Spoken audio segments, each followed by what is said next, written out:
오늘부터 사순절 첫 주일이 시작됩니다. 여러분들도 아시다시피 사순절에서 순이란 열흘을 말하는 것입니다. 그래서 사순절이라 함은 부활주일 전 40일 동안의 기간을 말하는 것입니다. 오늘부터 40일 후면 괜찮습니다. 부활절이 될 것이니 그때가 올해는 외우기가 쉽더라고요. 4월 5일 주일이 되겠습니다. 그러나 그 전에 고난주간이 있으니 3월 29일에 종료주일이 시작되어서 그 주에 우리 교회는 특별하게 경건의 시간을 갖고자 합니다. 사순절이 시작될 때마다 저는 잘 들으셔야 됩니다. 사순절의 본질을 생각합니다. 그렇게 제가 하는 이유는 사순절의 본질을 생각하지 않으면 사순절이란 절기를 비판적으로밖에 볼 수 없기 때문입니다. 종교개혁자들은 사순절이라는 절기가 미신적 관습이나 법적인 규제로 변질되었다고 말합니다. 저는 그의 주장과 의견에 동의합니다. 이게 무슨 얘기냐면 사순절 기간에 지켜야 할 여러 가지 규정들을 사람들이 만들어 놓았는데 예컨대 수요일은 제의 수요일이라고 하여서 금식을 그날에 권하는 것입니다. 여기서 제란 흙을 말하는 것인데 사람이 흙에서 왔으니 흙으로 돌아갈 것을 생각하라는 취지에서 머리에 흙을 얹거나 흙을 뿌리는 것입니다. 그런데 그 의식을 수요일에 한 것입니다. 그런데 왜 하필 수요일이었을까? 여러 가지 설명을 하는데 제의 수요일이 사순절 기간의 시작이다라고 말하는 것도 있고 또 고대 교회의 어떤 속죄일과 관련되어서 초대교회 때부터 수요일을 제의 날이다 이렇게 정했다라고 말하는 의견도 있습니다. 그런데 이러한 의식이 정형화되고 의식화되면서 사순절의 본질이 점점 가려지게 되었으니 사람들은 자기들끼리 엄격한 규정을 만들어 놓고 그것에 심취하면서 정작 생각해야 할 하나님의 은혜를 어떻게 했을까요, 여러분? 생각하지 않은 것입니다. 정말 생각해야 될 것들을 생각하지 않은 것입니다. 그러니까 하나님의 은혜보다 여러분 보십시오. 사람의 행동, 사람의 행위를 의지하도록 만들어서 점점 그 행위에 경도되어 가지고 그러한 의식이나 그러한 절차를 반복적으로 수행할 때 문제 해결을 맛볼 수 있다라는 착각을 하게 된 것입니다. 이 모든 것이 사순절의 본질을 잃어버린 채 의식과 뭐지 여러분? 관습에 얽매여서 거기에 매몰되어서 일어난 문제이니 만약 여러분들과 제가 사순절의 본질을 바로 알지 못하면 하나님의 은혜를 깊이 묵상할 수 없게 되는 것이고 따라서 하나님의 은혜를 깊이 묵상하게 되면 사순절의 본질도 꿰어찰 수 있는 것입니다. 그러므로 우리가 양극단의 입장을 취하기보다 보십시오. 올바른 신앙의 중심인 복음과 그 은혜를 놓치지 않으면서 사순절의 본질을 생각하면 이 절기는 우리에게 영적으로 이득이 될 것이다. 이렇게 말씀드리겠습니다. 그렇다면 사순절의 본질이 무엇입니까? 앞에서 얼핏 말씀드렸기에 이미 예상하셨겠지만 사순절은 예수 그리스도의 고난과 죽음과 부활을 묵상하는 그것의 본질이 있습니다. 그러니까 이 기간 동안에 우리는 우리의 죄를 돌아보고요. 예수 그리스도의 희생을 깊이 묵상하면서요. 영적으로 우리가 새로워지는 것을 단기간 안에 묵상하는 것입니다. 그게 사순절의 취지가 있는 것입니다. 물론 여러분들이 저에게 이렇게 물으실 수도 있겠습니다. 그런 것은 평상시에 늘 할 수 있는데 굳이 절기를 정하면서 그렇게 할 필요가 있을까요, 목사님? 물론 그 말도 틀린 말이 아닙니다. 우린 평상시에 예배드리고 평상시에 주님을 찬양할 수 있으며 평상시에 기도할 수 있지 않겠습니까? 하지만 우리가 날을 정하여 교회 공동체로서 함께 예배드리고 함께 기도하고 함께 찬양하는 이유는 그렇게 우리가 할 때 공동체로서의 각별한 다짐과 수고를 실행할 수 있기 때문에 그런 거 아니겠습니까? 누구는 월요일에 예수님의 희생을 생각하고 누구는 화요일에 예수 그리스도의 희생을 생각할 수 있지요. 그런데 교회 공동체로서 우리가 같은 날에 예배를 드리고 같은 날에 그리스도의 희생을 생각하고 같은 날에 예수의 부활을 생각하는 것은 여러모로 유익하지 않겠습니까? 그러하기에 우리는 날을 정하여서 예수 그리스도의 희생과 부활을 다시 오심을 깊이 묵상하는 것입니다. 오늘 본문 있지 않습니까? 이 본문은 그와 관련된 대표적인 말씀으로 예수 그리스도의 고난에 대해서 말씀합니다. 우리는 이 말씀을 바르게 묵상하여서 사순절의 본질을 바로 세워야겠습니다. 여러분 이제 말씀 한번 보시겠습니까? 저 안 보셔도 되고요.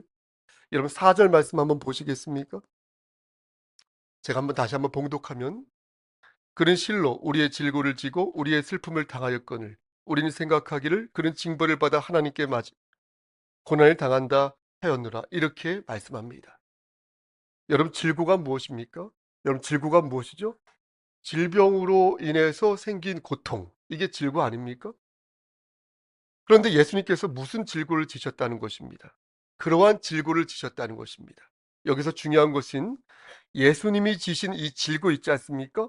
이 질고가 당신 때문이 아니라 우리의 질고 때문에 그 질고를 지셨다는 것이 중요한 것입니다. 그러니까 예수님의 순환은, 예수님의 그 고통은 여러분들 때문이라는 거예요. 저 때문이라는 거예요. 그러니 우리 때문에 질고를 지셨고 우리 때문에 슬픔을 당하셨다는 것입니다.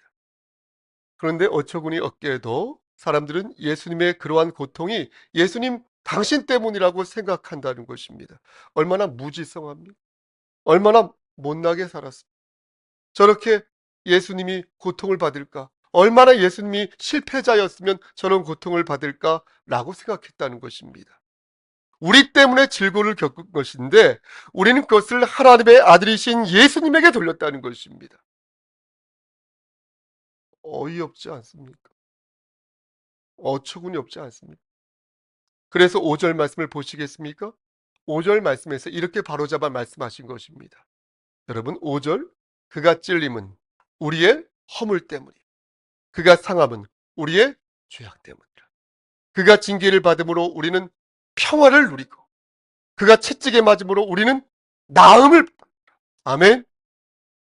하나님께서는 이사야 선지자의 입술을 통하여서 분명히 대언케 하시기를 예수 그리스도께서 십자가에 달려 죽으신 이유는 우리의 죄와 우리의 허물 때문이니 너희는 그것을 분명히 알지어다. 이렇게 말씀하신 거예요. 여기서 우리는 허물과 죄를 구분하여서 이해할 필요가 있겠습니다. 허물은 히브리어로 페샤라고 하는데 이것은 어떤 명령을 반역하는 거예요. 어떤 명령에 불순종하는 거예요. 그러니까 적극적으로 하나님의 말씀에 불순종하는 거예요. 그리고 허물 다음에 나오는 죄악이란 단어 있죠? 이 단어는 히브리어로 찾아보니까 하타라고 하는데 이 뜻은 죄의 본성을 말하는 것이에요. 한마디로 말씀드려서 근본적인 죄를 말하는 것입니다. 근본적인 죄. 그러니까 구체적으로 하나님께 내가 반기를 들지 않았어도 여기 서 있는 성목사가 하나님의 말씀에 구체적으로 반기를 들지 않았어도 이미 제 안에 있는 어떤 원죄 때문에 예수님은 저의 죄를 사하여 주시기 위해서 십자가에 달려 돌아가셨다는 것입니다. 여러분 이를 믿으십니까? 예수님은 우리의 죄를 사하여 주시기 위해서 십자가에 달리셨다는 거예요. 마치 전기 있지 않습니까? 전기가 끊겨가지고 집이 캄캄해졌는데 예수님께서 손수 끊어진 그 전선을 이어주심으로써 예수님의 손을 잡은 그 사람들도 마치 절연제처럼 밝게 빛나게 됐다는 것입니다. 그러나 우리는 예수님의 손을 거부할 때도 많으니 예수님의 손을 놀라지 마십시오. 이미 붙잡은 자도 예수님께서 우리의 손을 붙잡아 주셨는데 그런 사람들 중에서도 세상이 좋아서 탕자와 같은 삶을 살 때가 있다는 것입니다. 그 말씀이 어디에 있습니까? 6절 말씀에 있습니다. 여러분 6절 말씀도 한 번 더 보시겠습니까? 우리는 다 양 같아서 그릇 행하여 각기 제 길로 갔거늘 여호와께서는 우리 모두의 죄악을 그에게 담당시키셨도다. 이 말씀이 바로 그 말씀인 것입니다. 여러분 우리는 마치 길을 잃은 양 같아서 각기 살고 싶은 대로 산다는 거예요. 내 마음대로 산다는 것이에요. 내 자식이 내 마음과 같지 않아요. 내 남편이 내 마음과 같지 않아요. 이게 핸들링이 안 됩니다. 내가 하는 일과 내가 하는 공부가 마음대로 마음먹은 대로 펼쳐지지 않아 가지고 오리무중인다는 거예요. 오리무중. 앞이 캄캄하다는 거예요. 그때마다 하나님께서 그런 데 나타나셔서 우리의 모든 그릇된 것을 예수님에게 넘겨주신다는 거예요. 예수님에게 다 넘겨주신다는 거예요. 그래서 우리가 나음을 받게 되었다는 것입니다. 여러분 여기서 중요한 것이 무엇인지 아십니까? 여기서 중요한 것은 우리가 나음을 받았다는 것이니 나음을 받았다는 것은 우리가 입은 상처가 회복되었다는 것입니다. 그러니까 우리가 받아야 할 그 형벌 있지 않습니까? 그 형벌을 예수 그리스도께서 대신 받으심으로 말미암아 우리는 죄 사함과 함께 화평을 누리게 되었다는 것입니다. 바로 이 부분이 오늘 강설의 핵심이자 결론이 되겠습니다. 우리가 죄 사함을 받았어요? 우리가 죄 사함을 받아서 나음을 입었어요? 그것이 바로 화평을 이루게 된 것이다. 우리가 화평을 누리게 된 것이다. 이 말씀이 되겠습니다. 사랑하는 성도 여러분, 말씀을 마무리합니다. 여러분 어떻게 나음을 입은 것이 화평으로 이어질 수 있을까요? 나음을 입은 게 어떻게 화평이 되는 것이죠? 여러분 한번 생각해 보십시오. 나음을 입은 게 어떻게 화평입니까? 우리 이 부분에 주목해야 할 것입니다. 나음을 입었다는 것은 우리의 육체가 건강해졌단 말이 아니에요. 우리 여전히 아프잖아요. 우리 여전히 골골하지 않습니까? 여러분 나음을 입었다는 것은요. 우리의 영혼이 깨끗해졌다는 것입니다. 우리의 팔과 다리가 여전히 아프고 우리의 오장육부가 여전히 시원찮아도 우리의 영혼이 죄사함으로 인하여서 우리가 비로소 깨끗해질 수 있었으니 남은 곧 우리에게 화평이 된다는 것입니다. 사랑하는 우리 성석교회 성도 여러분, 사순절의 본질이 있지 않습니까? 그 예시가 없어요. 그 본질이 뭐 예식에 있겠습니까? 어디 절차에 있겠습니까? 사순절의 본질은 우리 자신을 억누르고 우리 자신의 행동을 갈고 닦는 데도 있지 않아요. 그거 사순절의 본질 아닙니다. 사순절의 본질은 우리 주 예수 그리스도 안에서 우리가 받은 은혜를 다시 음미하고 되뇌이고 그것에 감사하는 것에 있다. 비록 우리의 몸과 우리의 마음과 내 곳간, 내 통장의 잔고가 형편없이 연약하다 하더라도 내가 여전히 줄이고 무모하다 하더라도 나의 영혼이 주의 어디죠?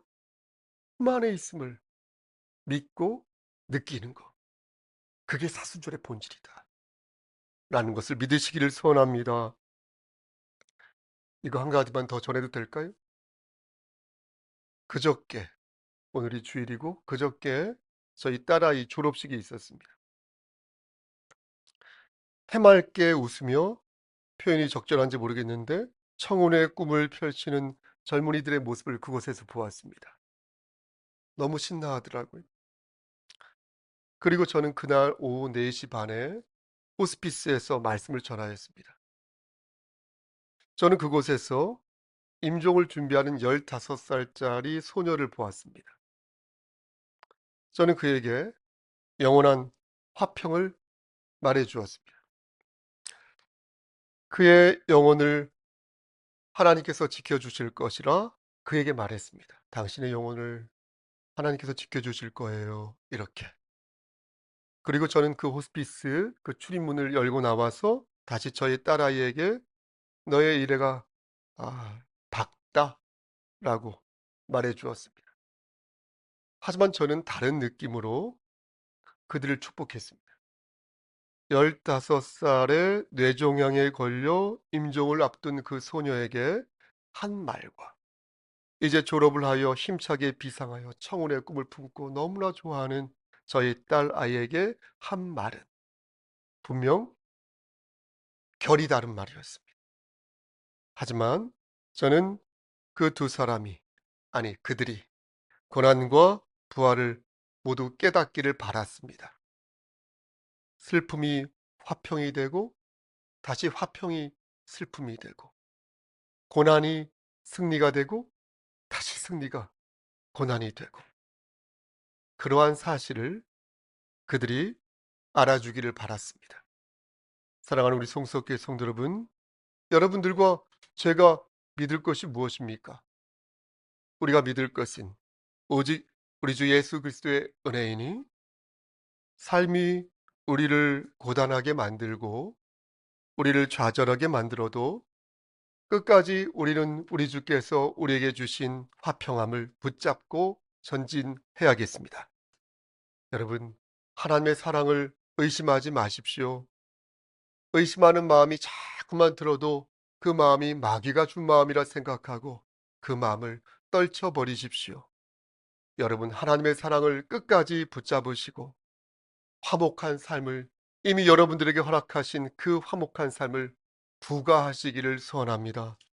고통이 없는 그날을 소망하며, 고난을 알아야 화평을 알고 화평을 알아야 고난을 극복할 수 있다는 사실을 믿어 의심치 마시고, 끝까지 화평 속에서 천국의 그날을 소망하는 저와 여러분 되시기를, 제 눈 좀 보시고요, 주님의 이름 받들어 간절히 축원합니다.